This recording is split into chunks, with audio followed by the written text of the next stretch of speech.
네, 수요일에 만나는 보약 같은 뉴스 허준보감 시간입니다.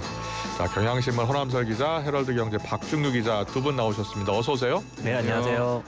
그런데 오늘 보니까 박중규 기자 헤어스타일이 바뀌었어요. 맞죠? 파마했습니다. 파마하셨습니까? 예. 1220님이 바로 알아보셨어요. 기자님 헤어스타일이 바뀌신 것 같아요. 특별히 뭐 바꾸신 이유가 있습니까? 날이 추워지다 보니까 예. 하고 싶어졌습니다. 따뜻해 보여요. 따뜻해 보이죠? 따뜻해 보여요. 멋져 보입니다. 예. 감사합니다. 아이템도 잘 소개해 주세요. 네. 자, 오늘 박 기자가 가져온 소식은 뭐예요? 일단 중국인들 이제 일본에 안 온다고 날벼락 맞은 일본의 상황을 소개해 드리려고 합니다. 예. 그리고 39에 15,000원 이경실 씨의 달걀이 온라인상에서 갑론을박에 휩싸였습니다. 비싸다는 거죠? 네. 예.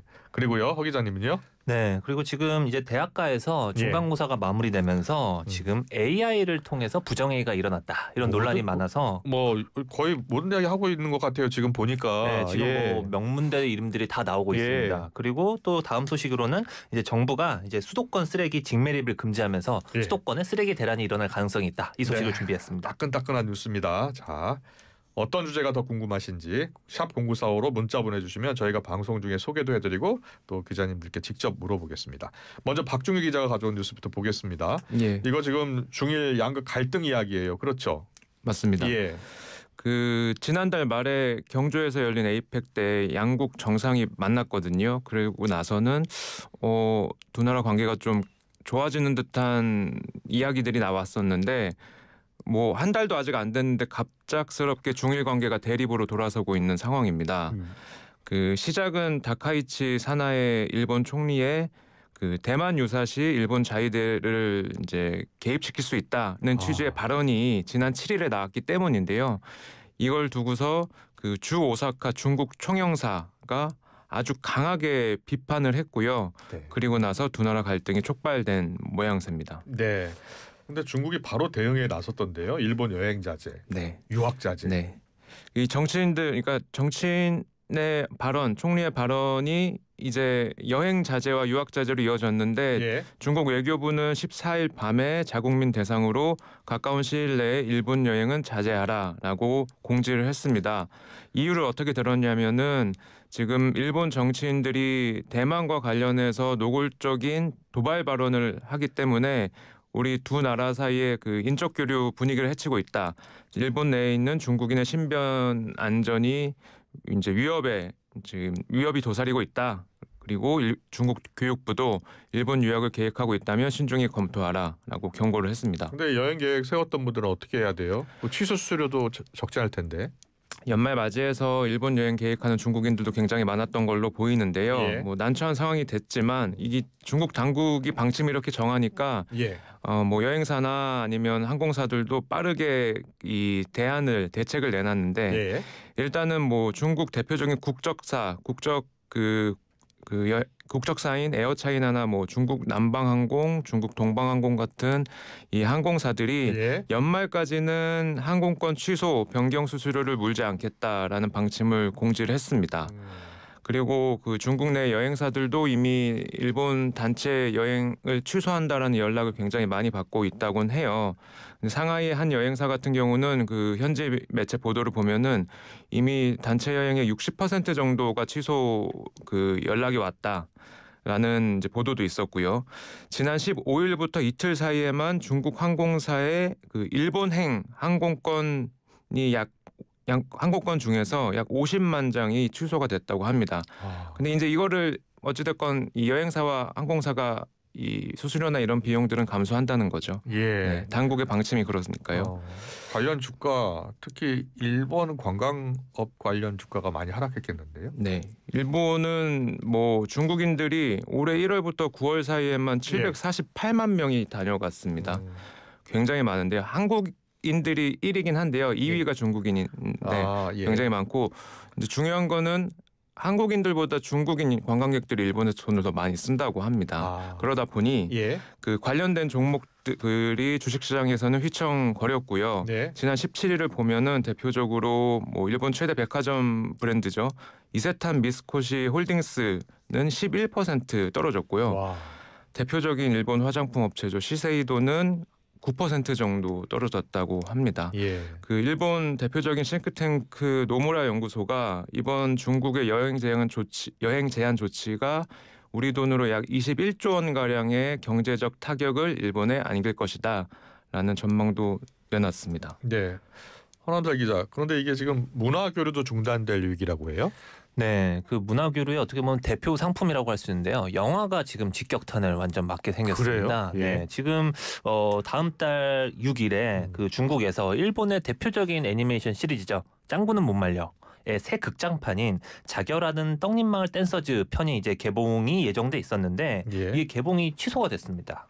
이제 중국 중앙 TV 그러니까 CCTV가 이제 어저께 보도를 했는데 이번 이 일은 일본 수입 영화의 종합적 시장 성과와 우리나라 그러니까 중국 관객 정서를 평가해서 내린 신중한 결정이다라고 이렇게 그 개봉 취소 소식을 보도를 했고요. 그리고 지금 이거는 개봉 예정이었고 그리고 김열의 칼날이라고 해서 또 유명한 애니메이션이 있는데 이것도 이제 극장판이 지금 한창 중국에서 인기를 끌고 있었거든요. 박스 오피스 1위를 차지하는 그런 상황이었고 지난 14일에 중국에서 개봉을 막 한 상황이었고 3일 동안 무려 3억 8천만 위안 수익을 올렸는데 예. 이게 그 일본의 이런 일본 총리의 발언이 알려지고 이제 분위기가 급변하니까 그 17일에 그 티켓 판매액이 2,500만 위안으로 갑자기 확 주저앉았어요. 그러니까 굉장히 지금 분위기가 완전히 변했고 예. 이게 지금 앞으로 더 파장이 문화 교류 쪽에 더 미칠 것으로 이렇게 보이는 상황입니다. 네.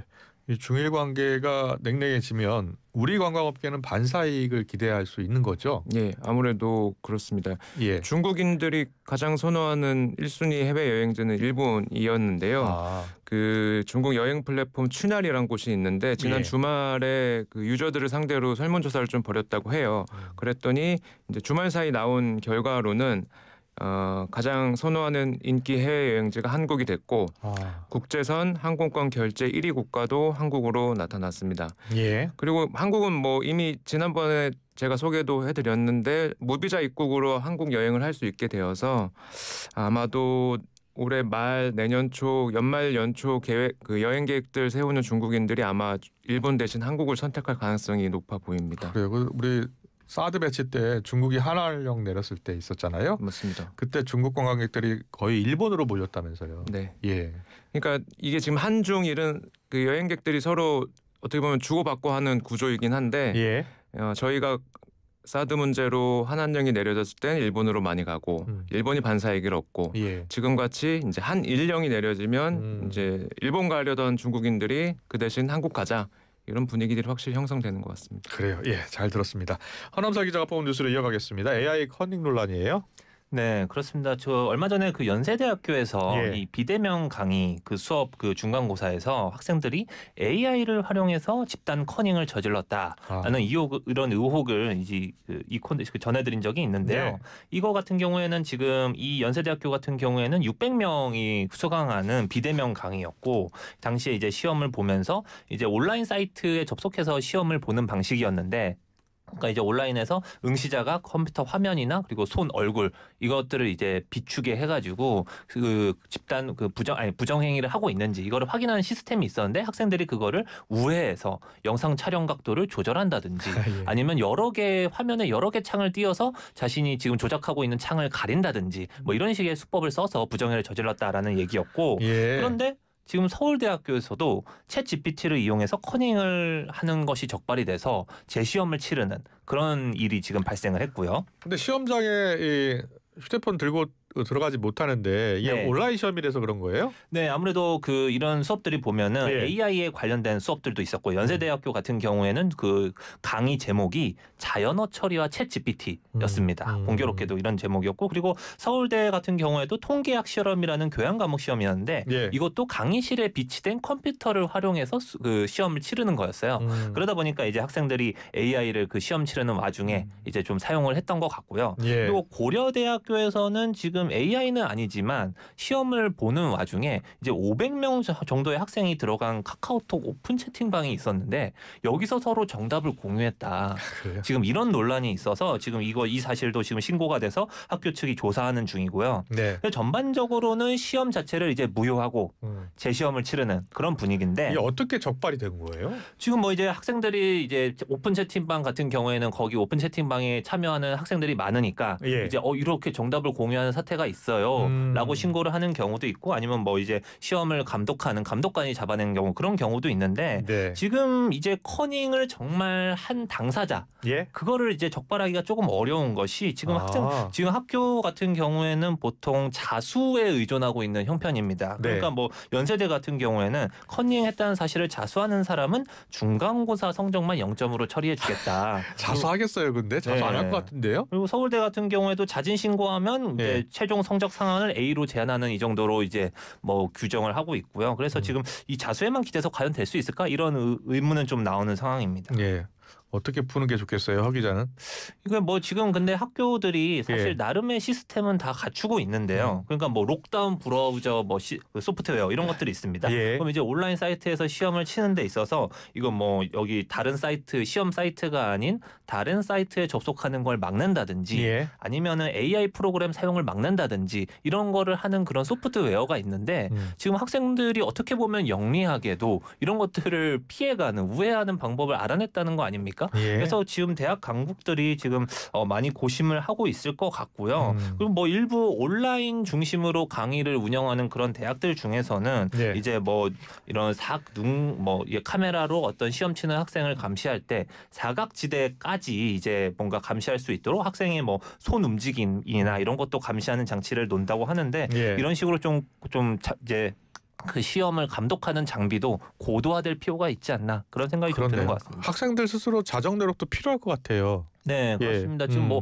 오픈 채팅방에서 이제 정답을 주고받았다라는 거는 사실 기술 그러니까요. 발전하고 크게 상관이 없이 학생들이 지금 대놓고 지금 부정행위에 되게 둔감하다는 거 아니에요? 예, 그래서 예. 그런 측면에서는 좀 경각심도 필요한 것 같습니다. 지금 외국에서도 이게 논란이 되고 있는 거 아니에요? 네, 외국에서도 논란이 많이 되고 있는데 이제 뭐 예컨대 그런 논란이 좀 있었습니다. 최근에는 미국 같은 곳에서는 이제 과제 같은 경우에 우리 시험뿐만 아니라 과제도 AI로 하는 게 굉장히 많이 문제가 되고 있고 이걸 어떻게 걸러내느냐 그렇죠. 이런 얘기들이 있잖아요. 그럼 이제 우리가 뭐 논문 부정을 찾아내는 논문 표절을 찾아내는 시스템 중에 뭐 카피킬러 이런 것들이 있는데 그런 것들도 사실 보조 지표로만 사용할 수 있지 그거를 정말로 카피킬러로 걸러냈다고 해서 이걸로 당신이 부정행위를 했어 당신이 표절을 했어 라고 단정할 수는 없기 때문에 최근에 미국에서는 그런 시스템을 이용해서 걸린 학생이 있었는데 그거 관련해서 법적 이제 그 소송을 거쳐서 이것은 부정행위라고 단정할 수는 없다 뭐 이렇게 결론이 난 사례도 있거든요. 그래서 이게 참 학교 당국으로서도 굉장히 골치가 아플 것 같습니다. 그래요. 예.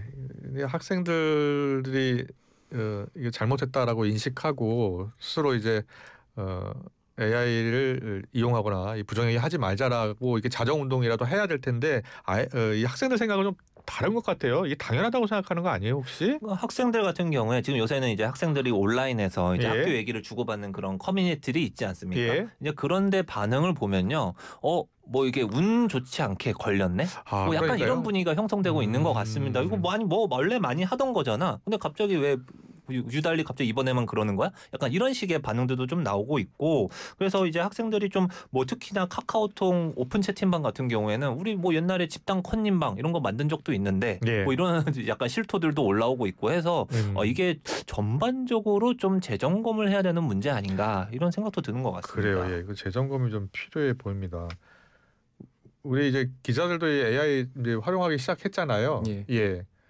근데 뭐 AI한테 의존할 수 없잖아요. 지금 박 기자, 그 AI 의존해서 기사 쓸 수 있어요 지금? 그러니까 지금 가만히 보면 구도가 젊은 좀 기자들은 확실히 취재하거나 그 기초적인 취재 이제 자료 같은 거 찾을 때 AI를 활용을 합니다. 그거 괜찮죠, 그거는. 활용을 하고 그런 것들을 이제 요약문 형태로 저희들이 이제 보고를 하고 그러잖아요. 그럴 때는 활용을 하는데.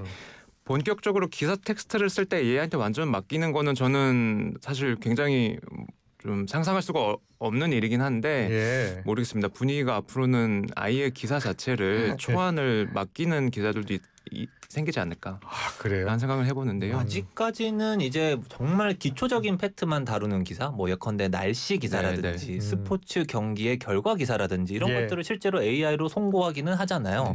하는데 뭐 정말 복잡하고 미묘한 팩트를 다루는 그런 것들은 아직 AI만 믿으면 오히려 골치가 아픈 게 AI가 낸 답을 오히려 제가 검증을 해야 되기 때문에 그게 오히려 더 시간이 많이 걸리는 그런 상황들도 있는 것 같습니다. 그래요. 예. 가르쳐야 하는 학교 또 배우는 학생들 모두 다 함께 고민을 해야 될 일인 것 같습니다. 자, 계속해서 박준규 기자가 뽑은 두 번째 뉴스로 이어가겠습니다. 개그우먼 이경실 씨의 달걀이 논란이에요? 네, 그렇습니다. 예.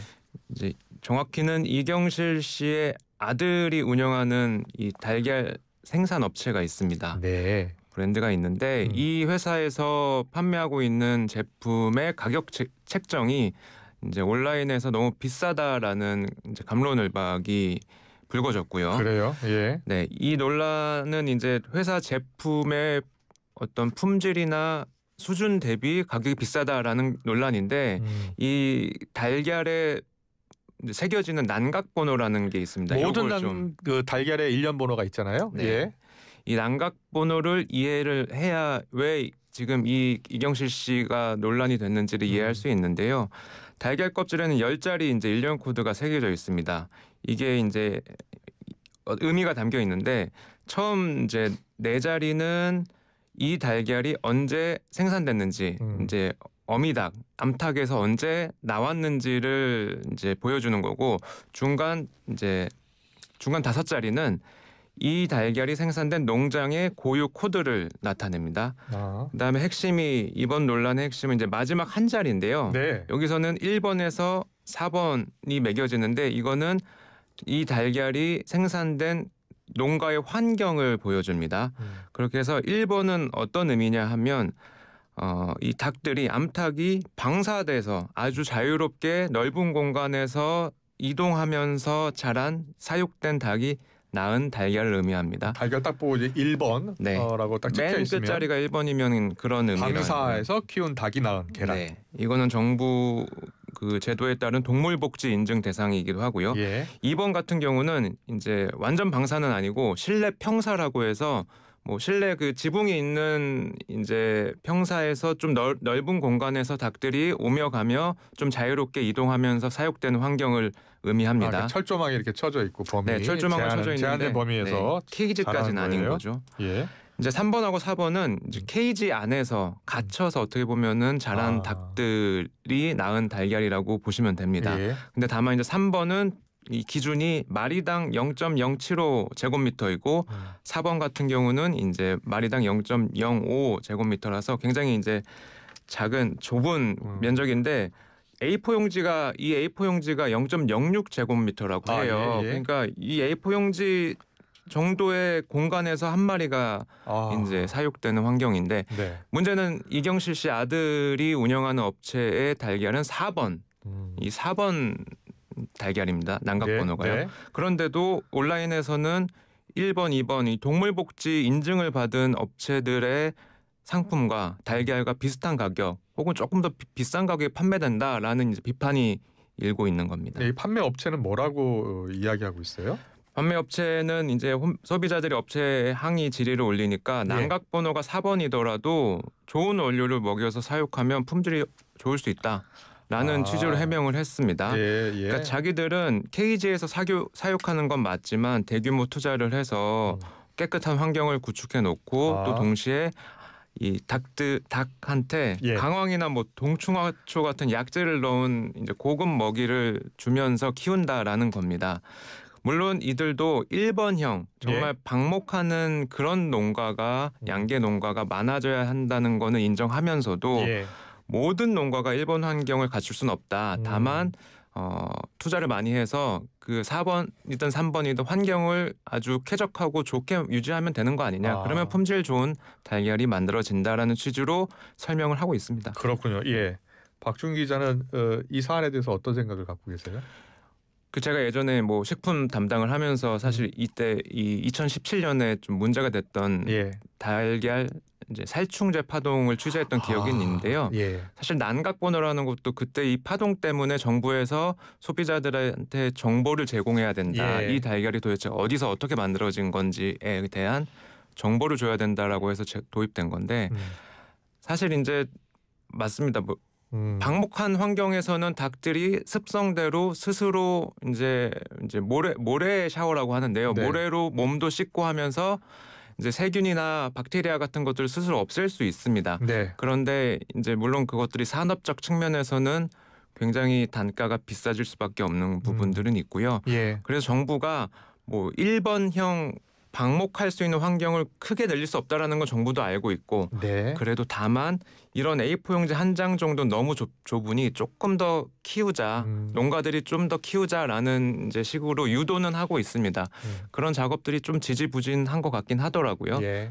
하지만 그런 것들이 좀 꾸준히 이어져야 될 것 같긴 합니다. 네. 그래요. 예. 모든 제품이 다 마찬가지겠죠. 가성비 중요하고요. 네. 맛과 품질이 좋으면 비싼 가격에 살 수 있고 떨어지면 맞습니다. 또 사지 않으면 되는 거니까요. 네, 잘 들었습니다.